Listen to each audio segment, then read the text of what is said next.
Hi everyone, Jane here. Thank you so much for watching today.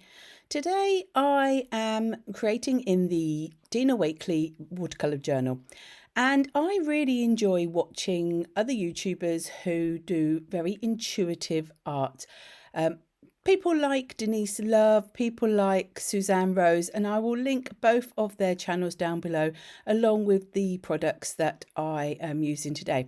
So I thought, I know I'm going to do something really intuitive. Now, I do craft or create my art in quite an intuitive way. I don't overly plan things, but I think I am possibly quite measured in how I create quite often, which is, I don't mind. I like the way that I create. I enjoy what I do, but sometimes you just want to try something a little bit different. So I thought, I'm going to go for it. I'm going to really sort of play with the materials. I'm going to sort of just go with the flow. Absolutely no plan. Just put all different mediums and things as I go along and see what I get.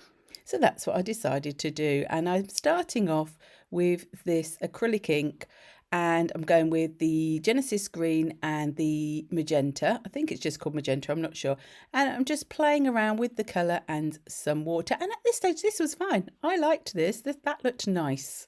So one thing that I see Denise and Suzanne Rose do a lot is with their pencils, just to doodle some really random pencil marks. So I was doing that with the Faber Castel Pitt pencil, which was a 14B, and that was fine. And this is where things maybe started to go a little wrong.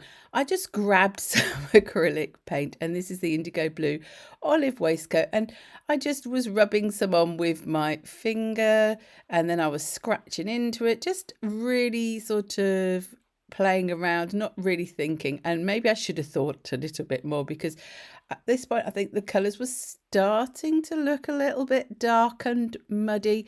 Then I'm in with the tempera paint stick, which I really enjoyed it. I have to say, although the end result of this part wasn't what I wanted, I did really enjoy the playfulness of it. So then I'm going in with an orange tempera paint stick, and I'm just really sort of playing around. I think this is where it really went wrong. I was still at this point, that wasn't too bad. Then I thought, I'm going to stick some collage on. So this is a really old paper pad I had. It's a Spellbinders one. So I chose this one that had like a ledger page, and I thought, I'm going to just go in with the glue stick, not mess about too much, just really just get some bits down. And as I was sticking them down, maybe I should have thought, okay, I'm not overly keen on this. Maybe this is the point which I should have took these up. But I thought, no, I'm going to keep going. I'm going to keep going, and I'm just going to see where this takes me. And sometimes that's how you learn. You learn what you like, you learn what you don't like, or you just learn what sort of materials you can use, what sort of techniques you can use together.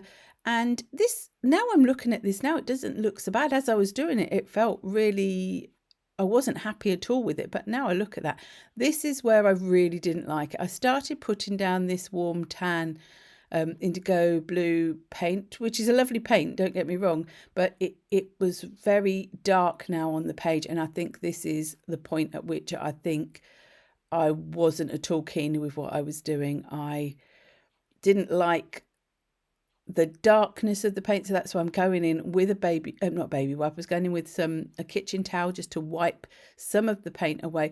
But I was sort of trying to blend the bits of the collage in, and it just was really darkening up and really grunging it up too much for my liking. And then I tried to line it up with some white tempera paint sticks, and I really didn't like it at this point. So what do you do when you've done something that you really don't like? I don't like to waste anything. I like to keep on going. And sometimes people say, it's not finished because you don't like it yet, and you just keep on going. So I thought, let's pop some stenciling on the top, because I was thinking maybe I could black out a lot of the background. And this sort of breaks it up a bit. It still was very, very dark. This whole page still ended up quite dark. I liked it in the end, but it was very dark for me. And so I'm going in with this, it's blue black paint. It's by Pebeo. It's a Dyna paint, so it's got a little bit of pearlescence to it. I didn't want black. I didn't want it totally dark, but I wanted something, a quite dark paint. And this stencil was one that I got, I think, within a magazine kit.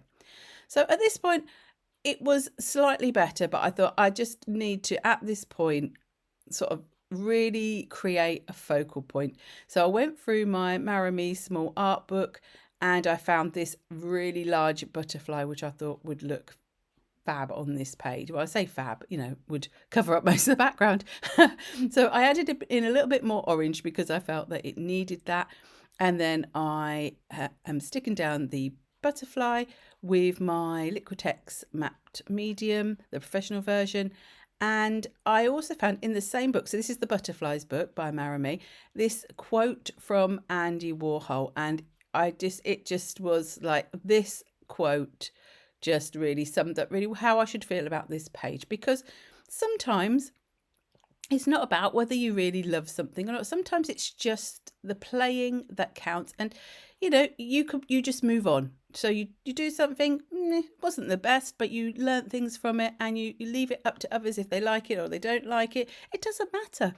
It doesn't matter. It's just playing around with materials, with mediums in your art journal or your sketchbook, and you're just finding out how to use them, and you know, you move on. So you do something, then you move on. I actually didn't mind it at the end. I thought it was okay. At this point, I did think it needed to just be lifted from the page a little bit. Normally, I go in with a darker colour to create a shadow around images. This one I did feel needed a bit of a lighter shadow, so to speak, or a highlight. So I'm going in with the white Amsterdam paint, a titanium white, just to create a little bit lighter around the butterfly so you could see it a bit better. And I'm adding the colour and then I'm watering it out, because you can use water with your acrylics just to sort of blend it out a little bit more. So that is what I decided to do around this. Then I went in with my white paint pens and just added a little bit more sort of highlight and lift that colour a little bit. So I hope you enjoyed this video today. It's not my favourite project I've ever made, but it's not, you know, I don't dislike it. It's fine. It's in my journal. And I absolutely love the quote. So if you have enjoyed this video, do please give it a thumbs up. And if you haven't already subscribed, I'd love it if you could hit that subscribe button to see more content. And you will also see at the end, I have a list of my super supporters, my YouTube members, and they support me on a regular basis. And if you're interested in becoming a member, I will add a link to some more information in the description box below. So until the next time, thank you very much for watching, and I'll see you soon. Bye bye.